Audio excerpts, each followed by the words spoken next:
cumprimentar a todos com a paz do Senhor. Amém.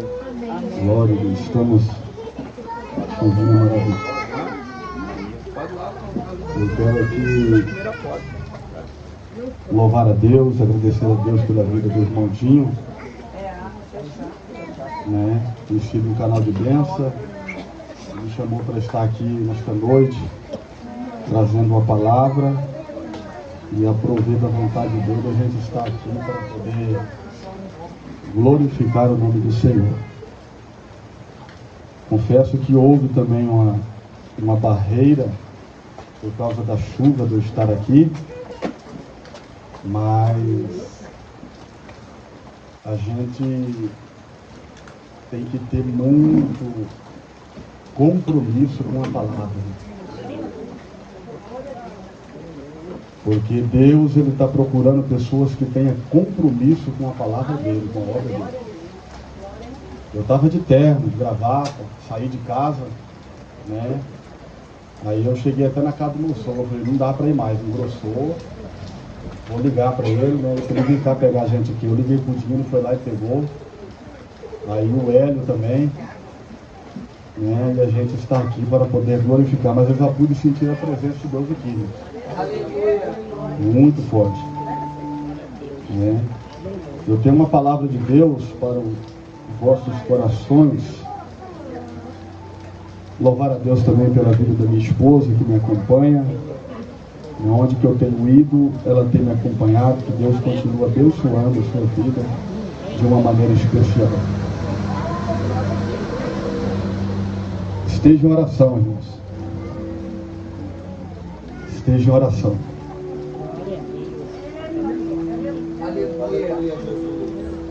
Evangelho de Jesus Cristo, segundo escreveu João, capítulo de número 3, versículo de número 16. Eu gostaria que todo abrisse a sua Bíblia comigo.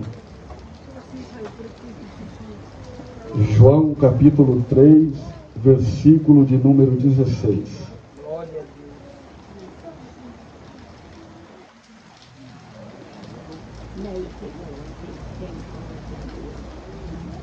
A palavra do Senhor está escrita assim: porque Deus amou o mundo de tal maneira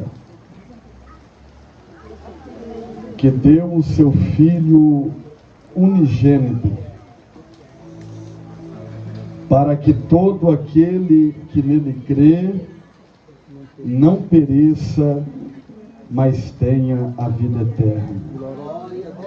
Abra sua Bíblia comigo ainda na carta do apóstolo Paulo a Tito,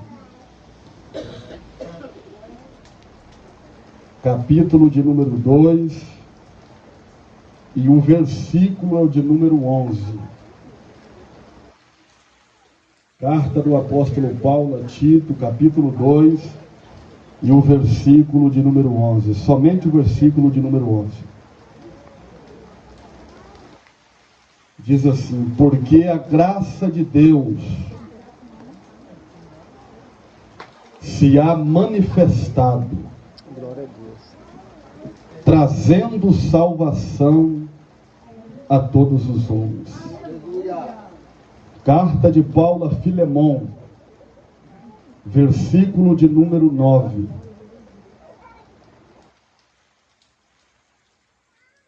Todavia, peço-te antes por amor, sendo eu tal como sou Paulo. Isso é Paulo escrevendo a Filemon, ele estava preso. O velho e também agora prisioneiro de Jesus Cristo. Peço-te por meu filho Onésimo, que gerei nas minhas prisões. Ele fez o quê? Gerou nas minhas prisões. O qual noutro tempo te foi inútil, mas agora e a ti mesmo muito útil, e eu o tornei a enviar. E tu, Filemão, torna a recebê-lo como ao meu coração. Glória a Deus. Eu bem o quisera conservar comigo. Você vai entender a mensagem agora, irmãos. Eu bem o quisera conservar comigo, para que por ti me servisse nas prisões do Evangelho. Diga comigo, Paulo não queria que Onésimo fosse. Mas nada quis fazer sem o teu parecer, para que o teu benefício não fosse como por força, mas voluntário. Porque bem pode ser que ele se tenha separado de ti por algum tempo, para que o retivesses para sempre, não já como servo, antes, mais do que servo, como irmão amado, particularmente de mim e quanto mais de ti, assim na carne como no Senhor. Versículo 17. Assim, pois, se me tens por companheiro, Filemão, recebe-o como a mim mesmo. E se te fez algum dano, isso é a graça, irmão. E se te fez algum dano, ou te deve alguma coisa, põe isso na minha conta. Eu, Paulo, de minha própria mão escrevi, eu o pagarei, para te não dizer que ainda mesmo a ti próprio a mim te deves. Sim, irmão, eu me regozijarei de ti no Senhor. Reanima o meu coração. Escrevi-te confiado. Escrevi-te esta carta confiado na tua obediência, sabendo que ainda fará mais do que digo. E você diz glória a Deus. Glória a Deus. Talvez você olhe para o texto que eu li aqui nesta noite e você me fala, mas Ezequiel está fora do tema. Eu sei que o tema, qual o Dinho me passou, diz respeito à muralha de Jericó. Mas por eu não falar em cima do tema e eu falar aquilo que Deus colocou no meu coração, você não vai deixar de perder a sua vitória nesta noite. Quantos querem ouvir a voz de Deus? Digam glória a Deus, irmão.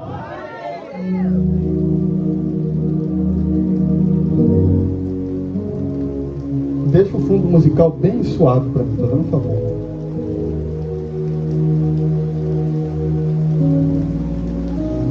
Meus irmãos, igreja do Senhor, eu quero chamar a atenção de todos nesta noite para esta mensagem que eu li aqui. A primeira carta que eu li aqui do apóstolo Paulo, que ele escreveu a Tito, nós estamos aqui diante de uma carta pastoral do apóstolo Paulo. Pastoral porque Paulo, nesta carta que ele escreve a Tito, na primeira carta que nós lemos dele, Paulo ele vai dedicar um tempo do seu ministério, ele vai dedicar um tempo da sua, abrir mão da sua vida secular, e vai escrever essa carta a Tito, orientando ele sobre aquilo que ele deveria pregar, sobre aquilo que ele deveria ensinar na cidade de Creta. E uma das coisas que me chama a atenção, no versículo de número 11 da carta que ele escreve a Tito, é que ele vai falar, Tito, sobre tudo que você deve fazer, sobre tudo que você deve pregar, não abre mão de falar a respeito da graça de Deus. Quando nós olhamos, irmãos, a biografia do apóstolo Paulo, a sua história, nós vamos observar que Paulo, ele durante o seu ministério, durante a sua vida, existe duas coisas que Paulo ele mais valorizava no seu ministério. A primeira coisa que Paulo ele valorizava no seu ministério era o evangelho que ele pregava. Porque na carta que ele escreve aos Romanos, no capítulo 2, no verso de número 11, ele vai dizer um versículo da seguinte forma: no dia em que Deus ele há de julgar o segredo dos homens, de conformidade com o meu evangelho. Quando Paulo ele fala isso, de conformidade com o meu evangelho, não é que Paulo aqui ele está querendo tomar a glória de Deus para si. Não é que Paulo aqui ele está querendo ser soberbo. Paulo aqui ele simplesmente ele está valorizando o evangelho que ele pregava. Porque o evangelho que Paulo pregava não era um evangelho anátema, não era um evangelho maldito, era um evangelho que tinha a morte de Cristo pautada na cruz do Calvário. A segunda coisa que Paulo, irmão, ele valorizava no seu ministério era a graça de Deus. Está entendendo? Paulo ele valorizava a graça de Deus. A graça de Deus, ela é um favor imerecido. Aquilo que eu e você não merecia. Deixa eu tentar explicar para você, ver se você dá glória a Deus. Você não merecia estar aqui, mas a graça de Deus, ela te alcançou. Você não merecia estar aqui, mas a misericórdia do Senhor, que é a causa de nós não sermos consumidos, ela entrou na frente e Deus, com a sua graça, ele disse: não, ele é meu, ele é minha, eu não abro mão, eu morri na cruz por ele, eu dei meu filho por ele. É por isso que a graça, irmão, ela tem que ser valorizada. Então Paulo, ele valorizava a graça de Deus. E uma das coisas, irmão, o porquê que Paulo ele valorizava a graça de Deus, é porque ele havia passado algumas experiências na sua vida. Sabe qual é a experiência que ele havia passado? Antes dele se chamar Paulo, ele se chamava Saulo de Tarso, aquele que perseguia a igreja, aquele que era grande, aquele que conhecia, aquele que achava que podia matar a igreja, que podia apedrejar a igreja do Senhor. E a Bíblia diz, irmão, em Atos dos Apóstolos, no capítulo de número 9, no capítulo de número 9, quando ele se levanta e vai até a sinagoga, a Bíblia diz que ele vai até a sinagoga, ele pede cartas para Damasco, para prender a igreja do Senhor. Observa, irmão, que Paulo, ele tem a carta nas mãos, ele tem a autoridade liberada por César, ele tem autoridade nas suas mãos, mas eu quero dizer para a igreja que a autoridade que ele tem não é uma autoridade, ai meu Deus, não é uma autoridade espiritual. A autoridade que Paulo tem nas suas mãos, irmão, é uma autoridade humana. Sabe por quê? Ele se esqueceu, irmão, que quem te levantou a igreja, que quem te estabeleceu a igreja é Jesus Cristo de Nazaré. Quando ele olhou para Pedro e disse: Pedro, sobre esta pedra eu edificarei a minha igreja, e as portas do inferno não há de prevalecer. Pedro, glória a Deus, glória a Deus, glória a Deus. ele se levanta e vai em direção a Damasco. Mas a Bíblia diz, irmão, que na metade do caminho você vai entender o porquê que Paulo ele valorizava a graça. Você vai entender o porquê que Paulo ele amava, ele levantava aquele que estava caído. Ele estava indo para perseguir. Jesus aparece para ele, e a Bíblia diz que aparece através de uma luz, irmão, que focua diante da sua presença. Ele cai com o rosto no chão, ouvindo uma voz da parte de Deus que dizia: Saulo, Saulo, Saulo, por que é que tu me persegues, Saulo?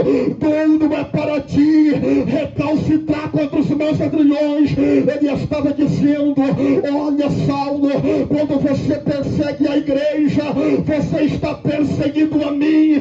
Quando você se levanta contra a igreja, você está se levantando contra mim.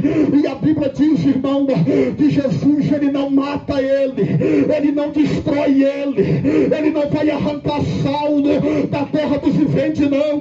Deus, ele poderia fazer assim como fez com Ananias e Safira, poderia ter ali fulminado ele, poderia ter matado ele, que nem matou Herodes, irmão, mas não. Deus, ele não fez isso. Deus, ele vai fazer o quê? Ele vai transformar a vida de Saulo, ele vai mudar o nome dele. Agora ele se chama Paulo, irmão, aquele que é pequeno, aquele que é humilde, aquele que se humilha diante da presença de Deus. De perseguidor, ele vira perseguidor, ele vira perseguidor. Sabe por quê? Porque o evangelho é assim, irmão. Enquanto você prega aqui, tem um monte de pessoas dizendo: não é nada, esse culto não vai dar nada, mas eu quero deliberar uma palavra debaixo dessa tenda. Pode ser para o teu coração, ainda que você queira, o evangelho não chega, ainda que você chega, que a graça não transborde. Deus, ele manda dizer: operando Deus, quem impedirá? Operando Deus, quem impedirá? Operando Deus, quem impedirá? Ai, meu Deus, enquanto você adora, irmão, Deus, ele está visitando a tua casa. Enquanto você adora, ele está entrando agora com providência. A muralha que te cerca, ela está sendo caída por terra agora, e o nome do Senhor está sendo glorificado. Glória a Deus.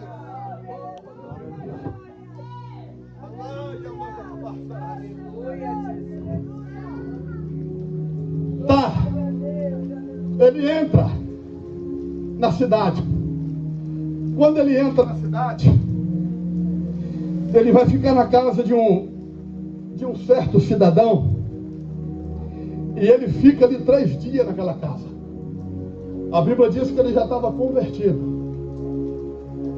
ele estava cego, porque o texto diz que ele ficou 3 dias jejuando e orando. Na cidade de Damasco tinha um discípulo do Senhor por nome de Ananias. Deus, ele visita Ananias e fala: Ananias, levanta e vai até uma rua chamada Direita. Vai lá, derrama o óleo na cabeça dele, unge ele para o meu reino, unge ele para o meu ministério, unge ele para a minha obra. Derrama o óleo na cabeça dele. Ananias, ele para, ele olha para Deus e fala: Senhor, quem é que o Senhor vai levantar dessa vez? Qual apóstolo que o Senhor vai levantar dessa vez? E Deus, ele fala: Ananias, esse que eu estou levantando, o nome dele chama Saulo de Tarso. Quando Ananias ouviu isso, Ananias falou: não, peraí, Senhor, não é assim, irmão? O que acontece quando Deus ele vai levantar alguém? E às vezes, diante da ótica humana, muitas pessoas olham: esse aí não vai dar em nada, esse daí não tem jeito. Mas é esse mesmo? Mas é esse mesmo que Deus vai usar? Mas é esse mesmo que Deus ele vai colocar para pastorear. Mas é esse mesmo que Deus vai colocar para pregar. Ele faz isso, ele faz aquilo. Ananias, ele olhou, irmão. Ananias, ele demoliu Paulo todinho. Paulo ficou mais lascado do que um papel na mão de menino. Depois que Ananias falou. Aí Deus, ele levanta do trono, ele fala: olha, Ananias, ele pode ser isso tudo para você. Ele não pode prestar. Ele pode ter matado Estevão, ficado com o despojo na mão. Ele pode ter perseguido a igreja, encerrado na prisão, mas para mim, ele é um vaso escolhido. Para mim, ele é um vaso escolhido. E outra, Ananias, ele vai levar o meu nome perante os reis, perante os gentios, perante a casa de Israel. Deus estava falando, ele vai ser grande, ele vai ser poderoso através da minha presença.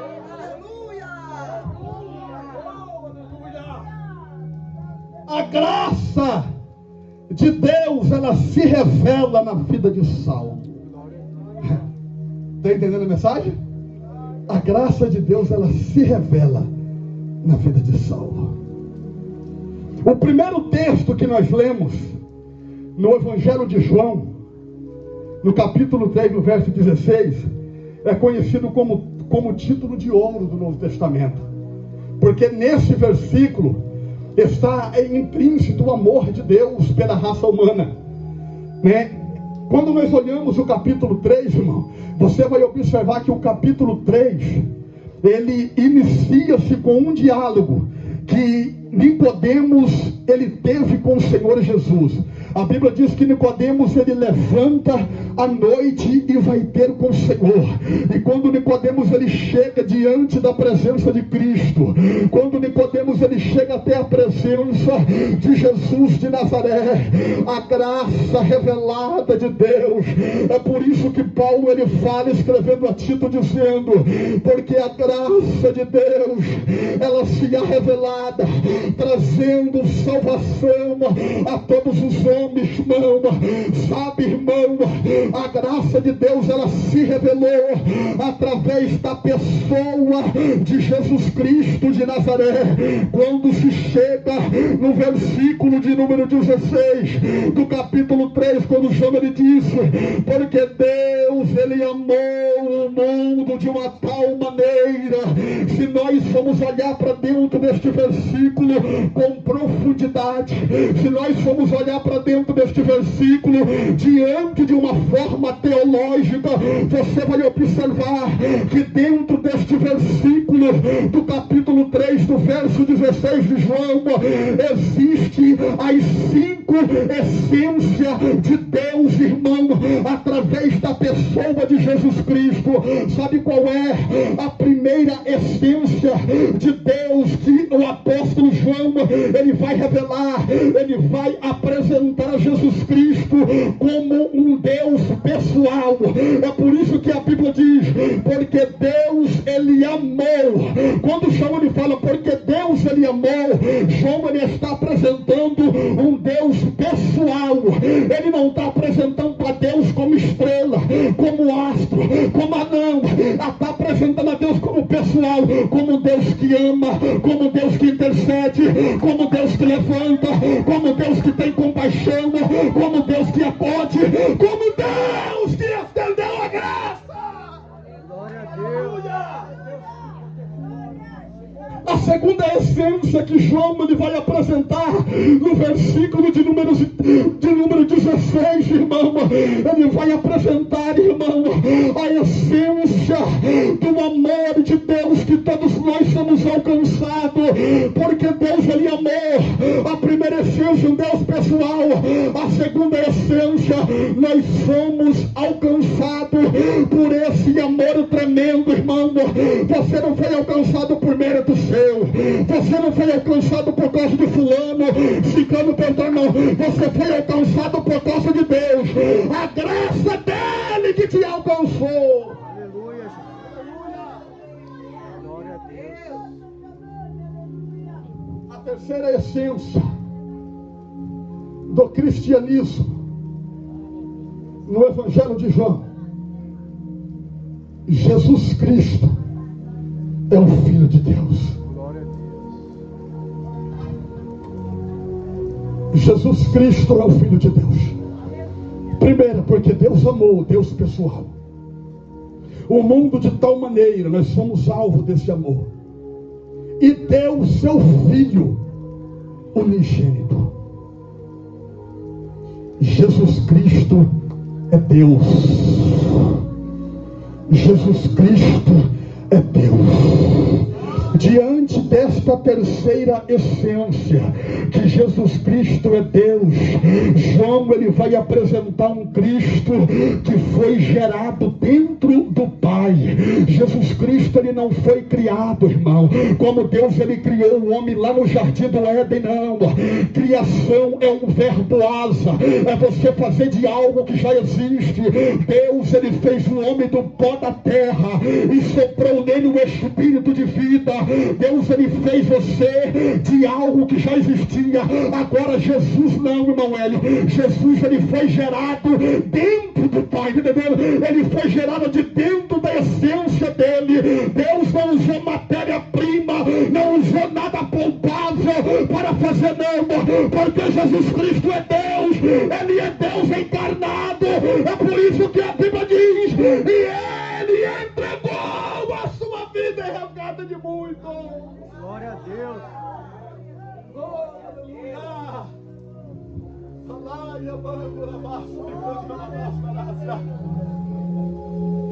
A quarta essência do cristianismo, no versículo de número 16, que para nós alcançar as promessas, que para nós alcançar os nossos sonhos, que para nós alcançar a nossa esperança, que para nós acreditar que as muralhas vão cair, que para nós acreditar que você vai atravessar o mar, que para nós acreditar que você vai alcançar, que Deus ele vai libertar o teu filho, que ele vai alcançar a tua família, é necessário a gente crer no Filho de Deus. A quarta essência é crer no Filho unigênito. É por isso que a Bíblia diz: para todos aquele que nele crê. Deus ele está dizendo nesta noite: não tem outro caminho para você ir, é somente Jesus que é a porta. Ele é a única solução, ele é o caminho que leva ao céu, ele é o pão vivo que desceu do céu, irmão. Glória a Deus. Ele é a palavra, ele é a palavra, ele é a palavra. Ele é a palavra, aquela palavra que nem Pedro rejeitou, quando Jesus ele pregou um sermão doído, e os discípulos ele foi saindo alguns, aí Pedro, irmão, ele olhou, Jesus olhou para Pedro e disse: você não vai também, Pedro, você não vai seguir ele? Aí Pedro olha: não, Senhor, para onde eu irei? Se só o Senhor tem palavra de vida eterna, se só o Senhor é o caminho, a verdade e a vida, se só o Senhor é o pão vivo que desceu do céu, se só o Senhor é a porta das ovelhas, aquele que entrará, sairá e achará pastagem, se só o Senhor é a luz que veio ao mundo. Glória a Deus. A quinta essência do cristianismo, em João 3,16,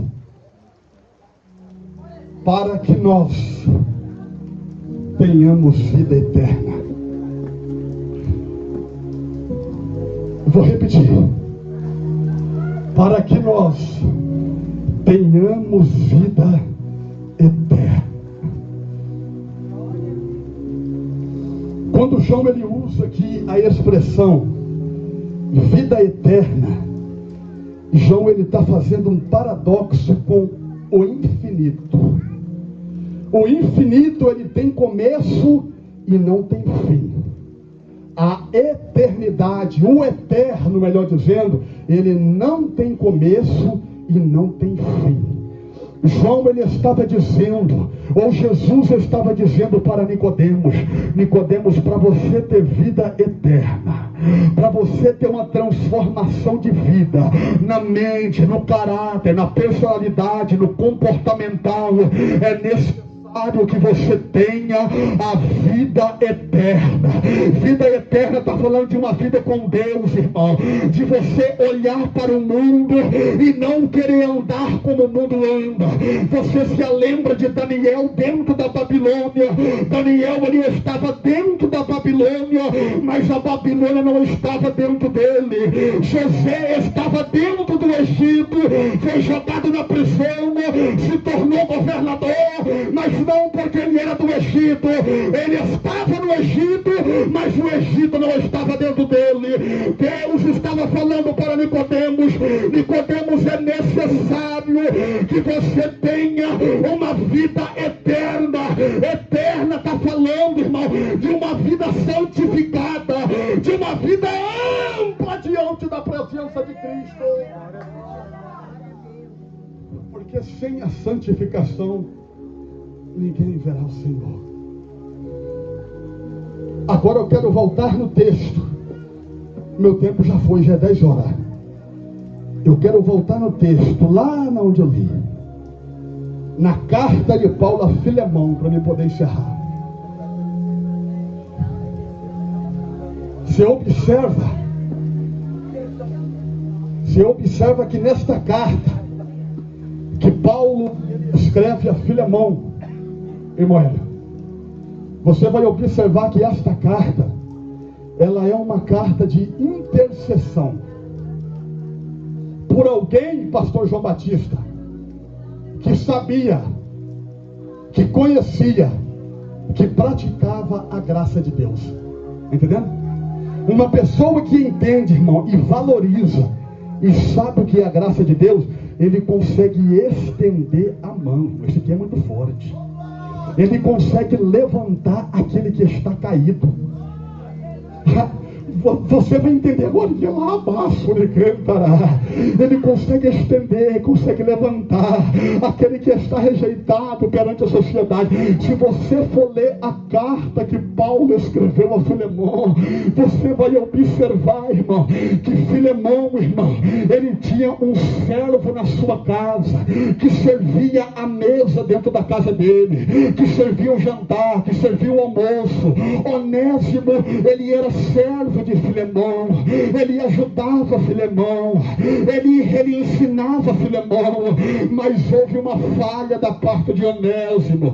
A Bíblia diz que Onésimo, ele rouba alguns pertences de dentro da casa do seu Senhor, e a Bíblia diz, irmão, que ele sai fugido da ira de Filemão.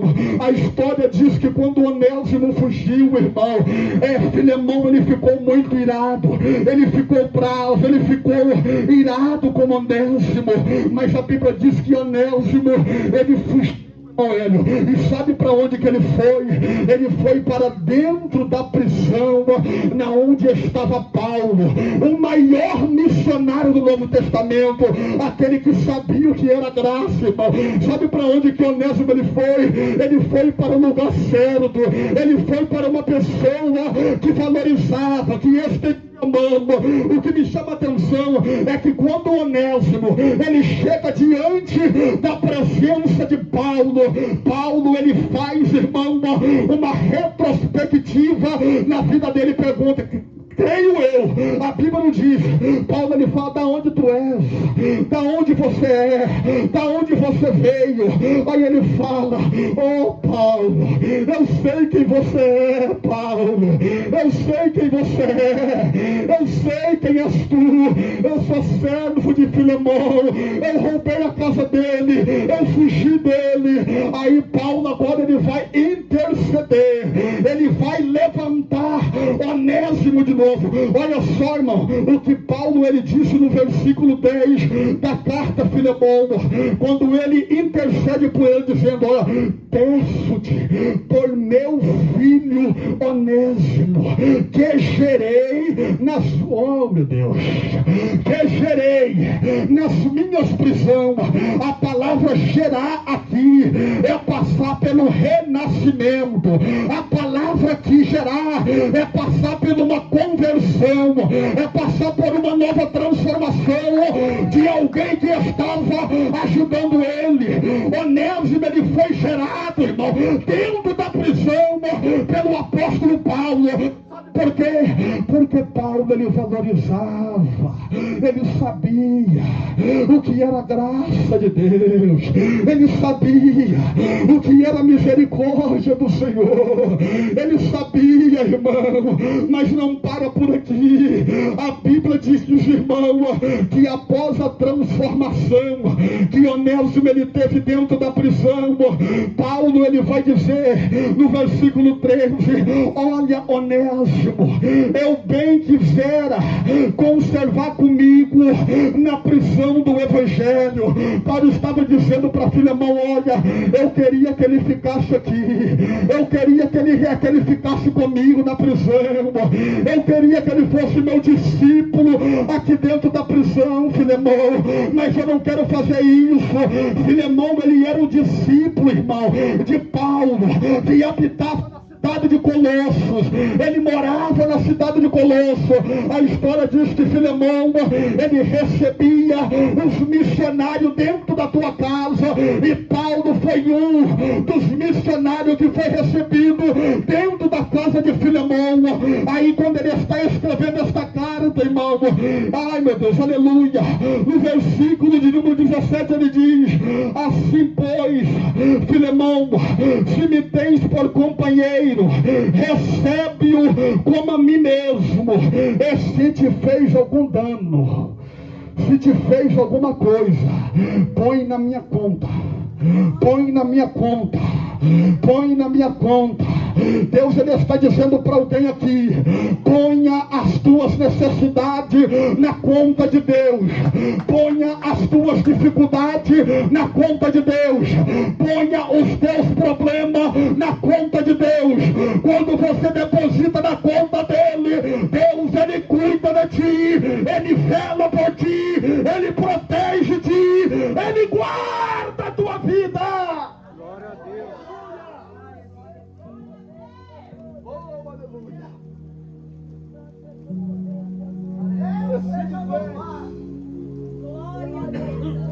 Se me tens por companheiro, recebe-o. Deus, ele acaba de me dar um tema para esta mensagem: o poder transformador da graça de Deus. Glória a Deus. A graça de Deus, ela faz aquilo que o homem não consegue fazer, irmão. Será que se fosse nos dias de hoje, trazendo para os dias de hoje, sabe quem que é Onésimo? Vamos trazer Onésimo aqui para os nossos dias atuais. Onésimo, ele é um discípulo, Maia, que ele está dentro da casa do Senhor, por causa de uma palavra de pastor que não tem sabedoria, por causa de uma indireta, por causa de palavra mal falada, você saiu da casa da presença de Deus. Você saiu da presença do Senhor e você foi, distanciou do aprisco. Se trazer para os nossos dias atuais, o que aconteceu com Onésimo? Qual era a atitude dos pastores hoje? No século de hoje, no mês de hoje, na data de hoje. Rapaz, o cara roubou. Ele furtou a casa do Senhor dele, fugiu. É a mesma coisa de um obreiro sair da presença de Deus por causa de uma coisa, de qualquer coisa que seja. Hoje não está mais assim, irmão. Se você for lá no beco do Candeeiro, você vai encontrar pessoas lá que estava dentro da igreja. Você vai perguntar para o cara, vamos voltar, vamos aceitar a Cristo. Rapaz, eu não quero saber de igreja não. Eu não quero saber não quero mais não. Por causa de palavra. Por causa de palavra mal falada, irmão.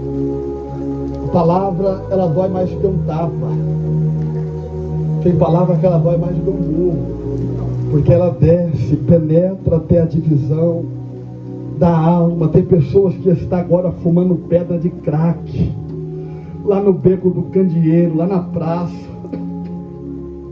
Está fumando droga neste momento. Estava dentro da igreja, mas foi morto, mas foi apedrejado, saiu de alguma forma por causa de palavra deliberada em cima de altares, por pessoas que não têm sabedoria, por pessoas que não têm o discernimento, que não têm o amor, que não sabem o que é a graça de Deus.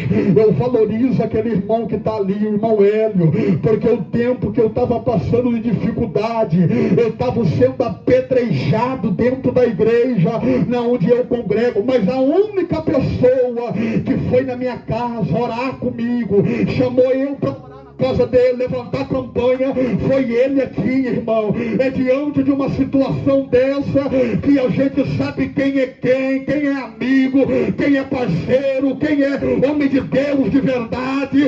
É aquele que sabe, é aquele que valoriza a graça de Deus, é aquele que sabe o que é o amor de Deus. Glória a Deus.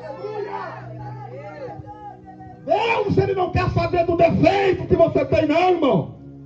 Que você fez ou deixou de fazer, não. Deus, ele quer que você estenda a mão.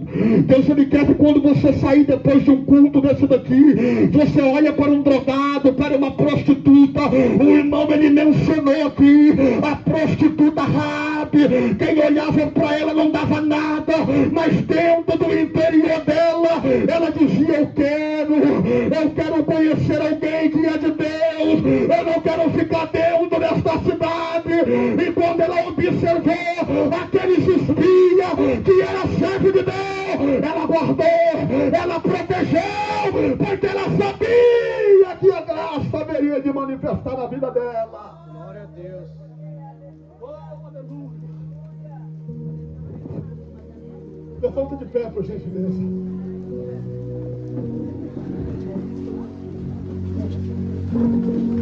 Eu fiz esse arrodeio todinho.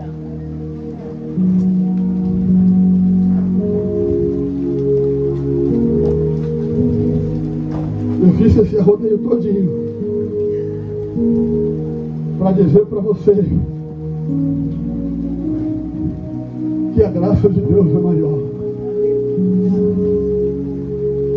Eu fiz esse arrodeio todinho, minha serva, meu servo, para dizer que por mais que alguém olha para a tua família, para os teus, ou até mesmo para a tua estrutura, te julga pelo seu jeito de ser, te julga pelo seu jeito de andar, pelo seu jeito de falar, eu quero dizer para você que você tem no céu um Deus que é amoroso. Você tem no céu um Deus que te guarda a todo momento. Você tem no céu um Deus que é o teu escudo, que é o teu justificador, que é o teu galardoador. Você tem um Deus do céu, que Ele não está dormindo. Quando você está dormindo, Ele está trabalhando por ti. Quando você está dormindo, Ele está velando pelo seu dia que você vai iniciar, dizendo: esse livramento eu vou dar para ele, porque eu tenho uma obra na vida dele. Você poderia acordar e no outro dia você se acidentar, mas quando você dorme, irmão, quando você coloca esse esqueleto na sua cama, quando você coloca essa carcaça podre, porque nós somos podres diante da presença de Deus, quando você está dormindo, Deus, Ele está zelando da tua vida. Aí você acorda, espreguiça, faz que nem fez Adão, faz que nem fez Adão quando Deus, Ele criou Adão, lhe soprou, Adão espreguiçou. Adão, ele acordou e falou: onde que eu estou? Eu estou no maior jardim. Eu estou no maior jardim, na melhor beleza do universo. Você acorda, você levanta, irmão. Você pega a tua moto, a tua bicicleta, pega o seu ônibus e vai para o seu serviço. Você vai, Deus, ele está te guardando. Você volta, Deus, ele está te guardando. É por isso que o salmista, ele diz: em paz eu deitei e acordei, porque o Senhor me sustentou. Ele estava dizendo: o Senhor sabe quando eu deito, o Senhor sabe quando eu levanto, o Senhor conhece as minhas necessidades. Deus, ele está dizendo para alguém: eu estou cuidando de ti hoje, eu estou fazendo algo novo na tua vida hoje, eu estou restaurando algo na tua vida que não tinha jeito mais, eu estou derrubando esta muralha do impedimento, eu estou jogando por terra, eu estou quebrando a quebra de maldição, porque operando Deus, quem impedirá? Quantos pode dar uma glória a Deus? Quantos pode glorificar a Deus? Quanto pode exaltar o nome do Senhor? Ai, meu Deus, nesses últimos tempos, irmão, sabe o que eu estou pedindo para Deus? Senhor, derrama um novo avivamento na sua igreja. Derrama um novo revestimento de poder do teu Espírito. O mesmo revestimento que teve lá em Atos 2, Senhor. Quando aqueles 120 irmãos estavam sentados, reunidos, dizendo: Abba, Pai, manda logo teu Espírito. E a Bíblia diz que de repente veio um som como de um vento tempestuoso e encheu toda a casa, irmão. E aqueles que estavam ali foram batizados pelo Espírito Santo e houve línguas estranhas dentro daquele lugar. Alguns perguntaram: eles estão embriagados, eles estão de mosto, eles estão embriagados? Mas não, eles estavam cheios do Espírito Santo, eles estavam cheios da virtude do Espírito Santo. A minha oração neste século presente é: derrama, meu Pai, um novo derramamento do teu Espírito. A gente sabe, irmão, que o Espírito está conosco, mas tem gente que não quer a presença do Espírito. Ele respeita, ele te entende, mas hoje, nesta noite, diga: Senhor, entra, faça morada, eu sou o templo de ti, entra na minha casa, entra na minha família, entra, Senhor, coloca a tua mão no seu coração. Eu quero orar pela tua vida. Oh, aleluia. Eu quero orar pela tua vida. Soberano Deus, eterno Pai, meu Deus, eu preguei somente a tua palavra, Senhor. Eu falei somente a tua palavra. Meu Deus, continua abençoando a tua igreja, continua edificando a tua igreja, Senhor. Continua derramando da tua presença. Meu Deus, nós estamos aqui, Senhor, debaixo dessa tenda, Pai. O Senhor está nos contemplando. Muitas pessoas que poderiam estar aqui, Senhor, mas preferiu estar na cama, deitado, por causa da chuva.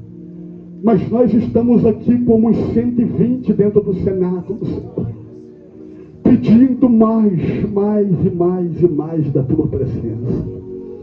Nós estamos aqui, meu Pai, como Pedro e Tiago estavam dentro daquela prisão, Senhor, pedindo mais e mais da tua presença. Nós estamos aqui como Paulo e Silas estavam dentro da prisão, Senhor, que mediante a dificuldade, eles olhavam um para o outro e viu que a única saída, a única porta, a única necessidade era de te louvar, de te engrandecer. Estamos aqui te adorando nesta noite, Senhor. Meu Pai, eu sei que tem muitos, meu Pai, que precisa de sair de dentro da tenda, que nem o Senhor fez com Abraão. Quando Abraão ele estava desanimado, pensando em parar por causa da promessa, porque ele estava velho, mas o Senhor chamou Abraão e falou: Abraão, sai de fora da tua tenda. E quando Abraão saiu, o Senhor falou para ele olhar para o céu e contar as estrelas. Parece que eu posso ver, irmão, naquele tempo Abraão olhando para o céu e contando as estrelas: 1, 2, 3, 4, 5, 10, 50 mil. Aí ele fala: Senhor, eu não consigo contar.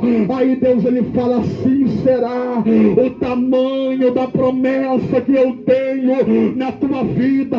Se você tivesse noção, irmão, do tanto de anjo que está em volta deste lugar, você não parava de glorificar o nome do Senhor. Se você soubesse o tanto de glória que tem neste lugar, porque a Bíblia diz que onde tem um santo, tem um anjo junto com ele. Se cada crente aqui tem um anjo, aqui tem um monte de anjo aqui, irmão, te guardando, te protegendo, guardando a tua casa, a tua família, a tua entrada e a tua saída. Meu Deus, eu entrego esse povo nas tuas mãos, Senhor, e agradeço a minha oportunidade. Deus abençoe, irmãos.